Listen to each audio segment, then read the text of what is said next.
Hello everybody, Tracy Brown here. I've got some friends, so if you hear little coughs or barks or whatever, I've got two little friends, my dog and my in-law's dog that I'm babysitting this week, and he's a sweetheart. I don't know if you can see him. Oops, you can't see him. Sorry guys. Let's see if you can see him. Anyway, sorry, can't see him. So I haven't been with you guys for a little bit, so I missed it. I missed doing my videos. I would love to do them every day, but sometimes it would feel forced, so I don't. So I feel very emotional about this topic, and it's one of my specialties around food and body image, and it's this issue of worth and shame and trying to understand where it comes from, because it's the things that we feel sometimes about I have to earn my food through exercise, or I feel guilty for eating certain things, or I feel shame for eating certain things, or I don't deserve to eat what I want, or clothes that I want to, or buy new clothes because of my size, or the things that I hear honestly on a daily basis are frankly heartbreaking, but I know that they come from a really old and deep place. And lately I've been really clear with my clients about talking about the layers of this issue. I think we have our cultural collective shame and, being made to feel bad about the way we exist, meaning, let's say, in non-thin bodies, let's say, and believing that, well, you're kind of not worth being seen, or... And that's the belief, by the way, that's imparted. That's not true, of course. And so my job is to help my clients separate out what we've heard, what we've internalized, what we've been made to believe since we were 5 or 10 or 20, that you have to look a certain way to earn your food, earn new clothes, earn to take a break, deserve to,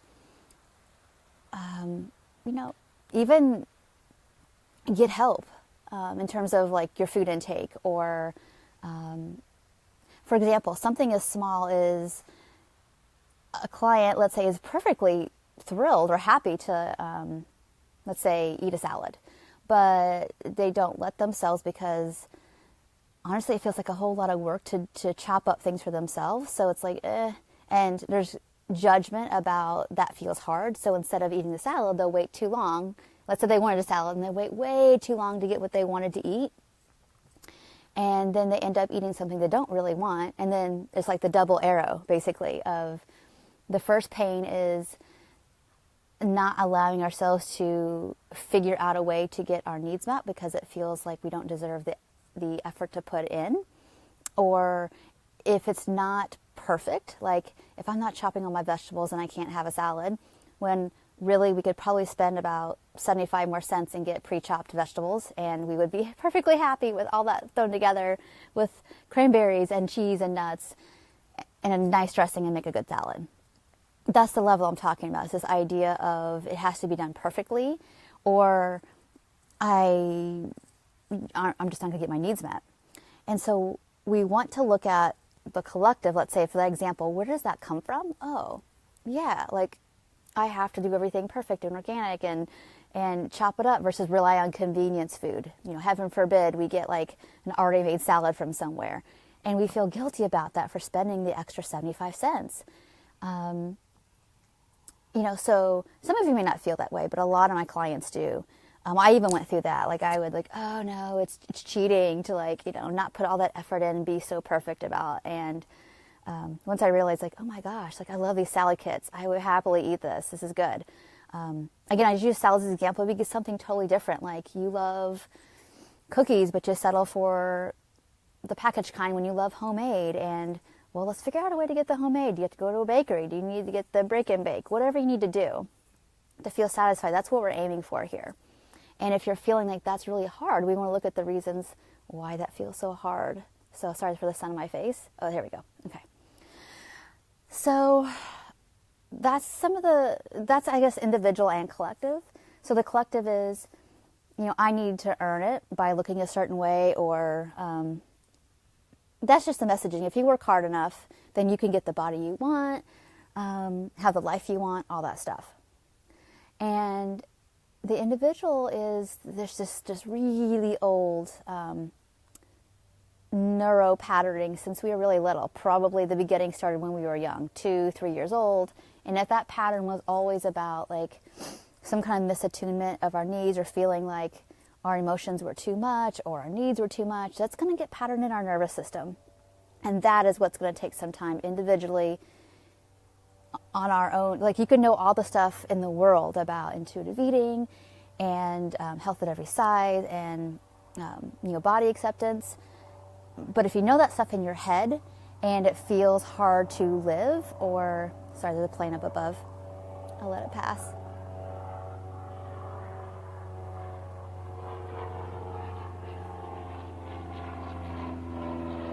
Okay.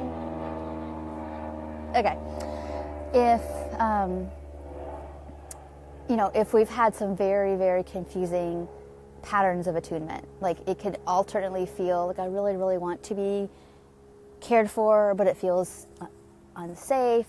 It feels like I'll get in trouble. It makes me feel anxious. Then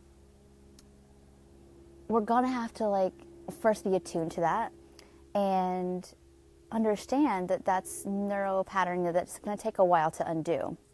It doesn't mean something's wrong with you, that you're not trying hard enough. It means, wow, I have a zone in which I can tolerate certain things. And so I can eat some food, but I can't tolerate fully being satisfied because, that got me in trouble, or that got me criticized, or me being in my fullness or wholeness made people jealous. So I don't want to go there because that's so scary. And so I really want you to think about very deeply your early life around getting your hungers met, or just getting your needs met. It can be with food for sure, and sometimes it's just on the blatantly on the surface about the food. If you've been food restricted when you were very, very young, you're gonna feel like your needs are too much, and the way we are with food can be directly, as adults, can be directly mirroring how we were as children, or it could be I'll just use my own example. My parents really didn't have food issues. My dad certainly did not. My mom was a little bit of an unconscious eater and an occasional dieter, but her main thing was really about fully showing up and feeling that was scary, and she had good reason to be like that with her own history, but to fully participate in life would get her noticed and get her in trouble. And so, as goes the parents and the caregivers' way of operating the world, and from our nervous system perspective, so does the kids. So I really struggled with fully participating, not so much with food till I got older when I started learning about diet culture, but certainly about self-worth. And so a lot of my faulty patterning was around worth, feeling like that, fully showing up or fully being joyful or fully being angry, it was going to get me in trouble. There was some truth to that in my own family, but it was mostly a lot of it an inherited thing.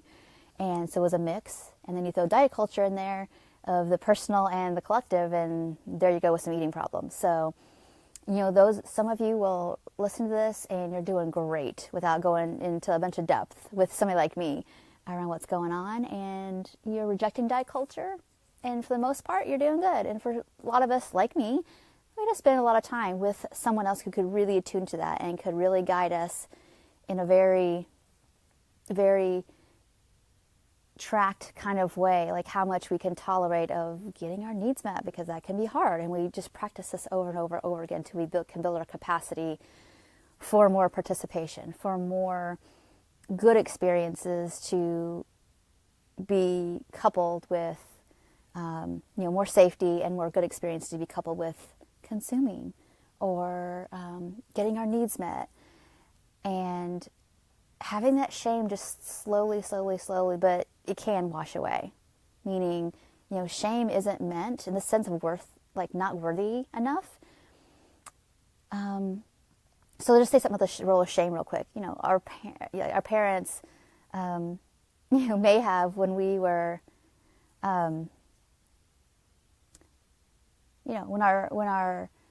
we were 3 and our little sibling was 1 and we accidentally like poked our finger in their eye, our parents may have said, "Oh no, don't do that, stop." And we may have had a sense of like, oh my gosh, or maybe felt bad about that or some shame when we were 3. But good enough parenting would be, I really, really love you and you're so awesome and you can't be sticking your finger in your little brother's or sister's eye. You can't do that. And so the shame is repaired. The problem is that most of us didn't have shame repair, which makes us feel not good enough, not worthy. And so when I am talking about compassion, this is what we're looking to repair. So I'm pretty much a broken record for the last almost 12 years of like compassion, and learn to separate those feelings, those stories of shame, separate that out from actually what needed to happen for you to feel fully like your needs are okay to get met, or that you're good, that you don't need to earn love or a good meal or to buy clothes that you like or whatever it is. So I know all this can seem a little bit complicated, but in some ways it's simple, in some ways it's complicated, but it's really important that you see the depth of it. That way, one, you know what you're getting into, and it makes more sense. And you spend less months and years beating your head against the wall. What's wrong with me? Why can't I figure this out?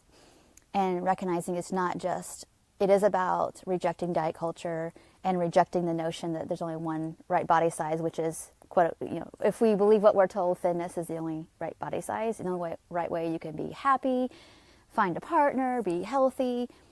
We're rejecting that, of course. So that's pretty radical in itself. But we're also, being called to just learn how to tolerate more of the sensations from those old stories and uncouple the bad and actually connect it to the good.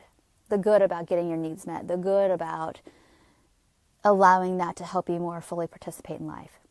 So I'm hoping this is helpful to you. This is my theory about like how we can help people reduce shame and build about a sense of just more aliveness in ourselves. So I hope this was helpful.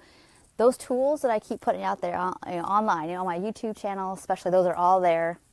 I know in 2018 I'm going to be putting out some new little, some of it's stuff that I just want people to remember I have, which is, that's all going to be free.